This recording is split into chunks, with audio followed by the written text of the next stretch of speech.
Welcome to the 28th day of March 2022, your day weather podcast being brought to you by Cowboy State Daily, Wyoming's news authority. Visit them at cowboystatedaily.com and on their Facebook page. Well, folks, we have some changes on the way. It's been a beautiful stretch of weather. I have had several reports of robins and bluebirds.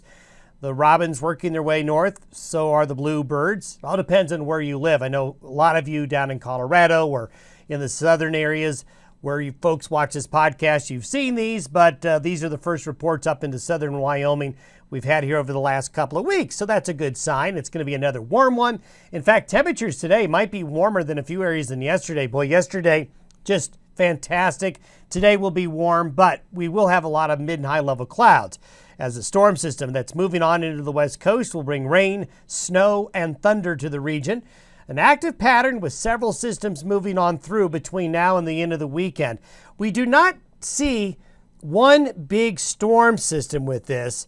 What we have are several smaller systems, which is actually a good thing because when we have smaller systems, these are types of systems that do really well in the mountains to help the snowpack. They will bring some rain and snow to the plains, but nothing that's going to be too big all at once. So it's kind of a good compromise. We need it to get wet. We need more snow in the mountains, but it would be nice if we don't have to have a big, bad storm on the plains. And I think that's how this week will go. Small systems, but not big ones.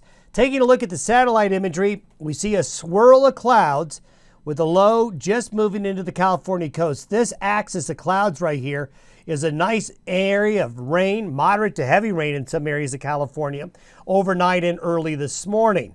So the counterclockwise spin here around the low going to be coming this way and elongating a bit, but there are some mid and high level clouds developing out of advance of the system. As the system advances eastward, we're looking at radar here showing showers from southwest Arizona through California up here into the Pacific Northwest, and this area will expand eastward into the Great Basin throughout the course of the day today. And then in late tonight and tomorrow, the system is going to move fairly quickly to the north and east.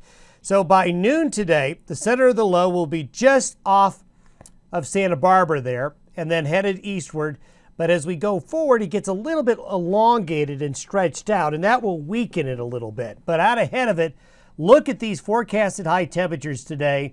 70s, 80s, 60s, so lower 70s west of the Continental Divide there. So another really warm day. But here we go, getting the system a little bit more stretched out. This is by noon tomorrow.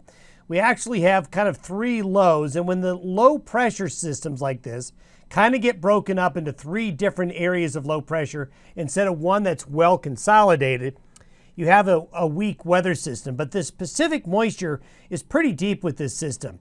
So there's going to be an axis of precipitation coming through the region like this as it heads eastward, along with the winds aloft coming in more from the northwest, and that will certainly bring down temperatures considerably. But there's no Arctic connection with this storm. So it's Pacific air essentially that's coming on in. So it's not going to get too cold.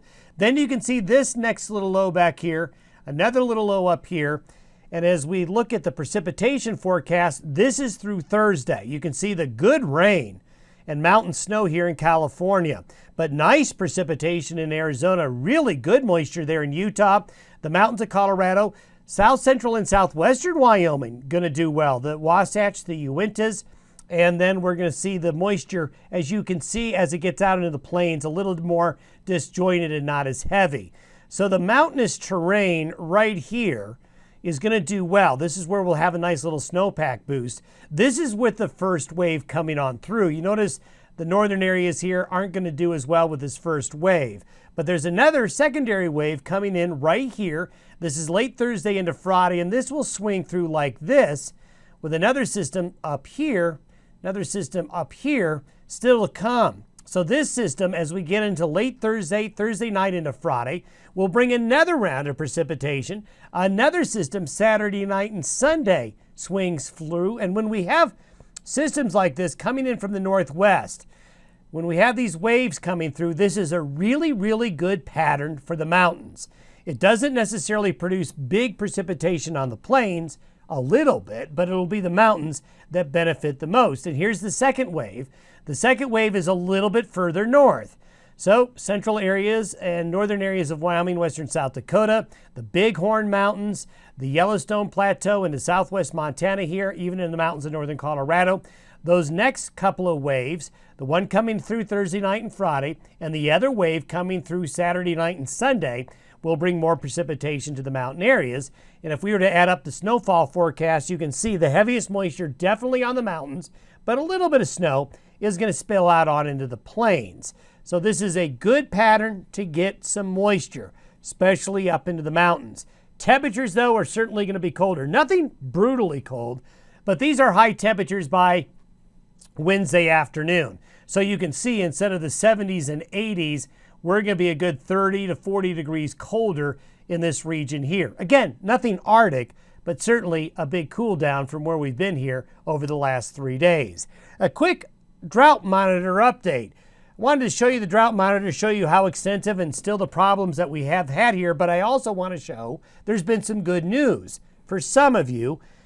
In eastern Colorado here, notice this big patch of green. This has been an improvement over the last week, an improvement as well in this part of the United States and hard red winter wheat country, and a couple of patches here in Wyoming, Montana, small patch there in Oregon and southern Washington state, where the pattern getting a little bit more active has actually brought some improvement, especially into this area here and these areas right here. And I think what we will see is some improvement here in the coming weeks with this more active pattern coming in from the northwest as we get into early to mid-April. Have yourself a really good Monday. We'll see you tomorrow.